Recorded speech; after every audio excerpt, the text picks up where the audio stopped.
کیا فرض نماز کے بعد دعا قبول ہوتی ہے؟ انس صاحب گجرات سے پوچھتے ہیں، جیسا کہ آپ نے بتایا کہ فرض نماز کے بعد انفرادی اور اجتماعی دعا دونوں طرح سے دعا کرنا ثابت نہیں ہے، تو فرض نماز کے بعد جو دعائیں قبول ہوتی ہیں وہ کون سی دعائیں؟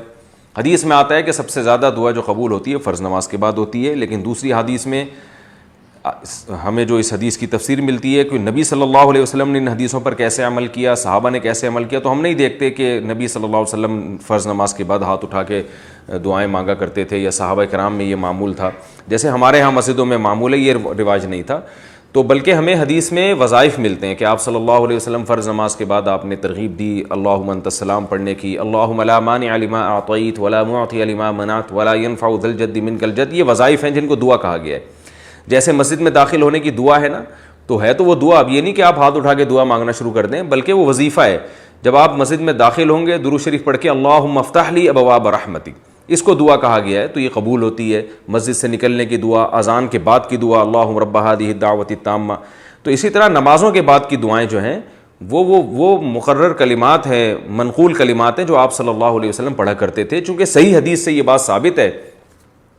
کہ آپ صلی اللہ علیہ وسلم فرض نماز کے بعد اللہم انت السلام کے بقدر بیٹھتے اور پھر کھڑے ہو جاتے، تو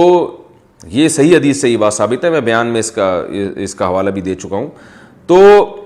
اور اس سے بھی پتہ چلتا ہے کہ وہ جو فرض نماز کے بعد دعائیں ہیں نا، جو سارے وظائف نبی نے بتائے ہیں، وہ بھی فرض نماز کے متصل بعد نہیں ہیں بلکہ سنتوں کے بعد ہیں، یعنی فرض نماز جب مکمل ہو جائے سنتوں کے ساتھ اس کے بعد ہیں۔ اس طرح سے تمام حدیثیں جمع ہو جاتی ہیں۔ تو کیونکہ دوسری حدیث میں آ رہا ہے کہ آپ اللہم انت السلام کے بقدر بیٹھتے تھے، اور ایک حدیث میں آ رہا ہے کہ اللہم لا مانع لما اعطیت پڑھتے تھے، اسی طرح حدیث میں آتے آیت الکرسی پڑھنے کی بھی ترغیب ہے۔ تو علماء نے دونوں طرح کی حدیثوں کو جمع کر کے یہ کہا ہے، جو محقق علماء ہیں، کہ فرض نماز کے بعد آپ اللہم انت السلام کے بقدر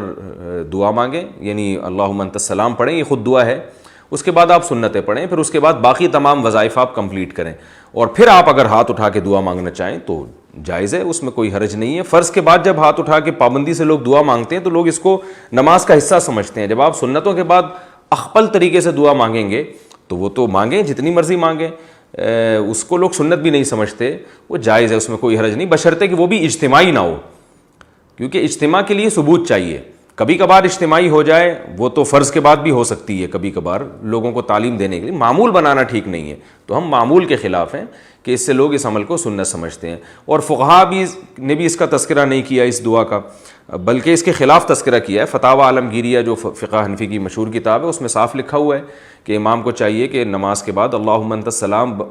ومنک السلام تبارکت یا ذا الجلال والاکرام اتنی دیر بیٹھے اور پھر کھڑا ہو جائے۔ وہاں بھی یہ نہیں ہے کہ دعا مانگے ہاتھ اٹھا کے، تو ہماری جو عربی فتاوی ہیں ان میں بھی یہی لکھا ہوا ہے، اور قرآن یعنی احادیث میں سے بھی یہی بات ثابت ہے، تو اس لیے ہماری رائے یہ، باقی یہ اختلافی مسئلہ ہے، لوگ اگر اس پر کچھ علماء اس کے خلاف چل رہے ہیں تو کسی عالم کی شان میں گستاخی جائز نہیں ہے۔ عوام کو یہ حق حاصل نہیں ہے کہ وہ علماء کے عیب نکالے، جس کو یہ سمجھ میں آ جائے تو اس پر عمل کرے، نہیں سمجھ میں آئے تو بھئی جس کی بات سمجھ میں آ رہی ہے اس پر عمل کرے، ایک دوسرے سے لڑے نہیں، اختلاف نہ پھیلائیں، نفرتیں نہ پھیلائیں، چھوٹے چھوٹے مسائل ہیں، یہ کوئی بہت بڑے بڑے مسائل نہیں ہیں، تو اپنی رائے پر عمل کریں اور کسی کو نہ برا کہیں نہ برا سمجھیں، نہ کسی کو جاہل سمجھیں، سب کا مقصد حدیث ہی کو فالو کرنا ہوتا ہے، سوچنے کا انداز سب کا ایک دوسرے سے مختلف ہوتا ہے، لیکن ہماری رائے بہرحال یہ ہے، اور مجھے اس پہ بہت زیادہ اطمینان ہے۔ شرح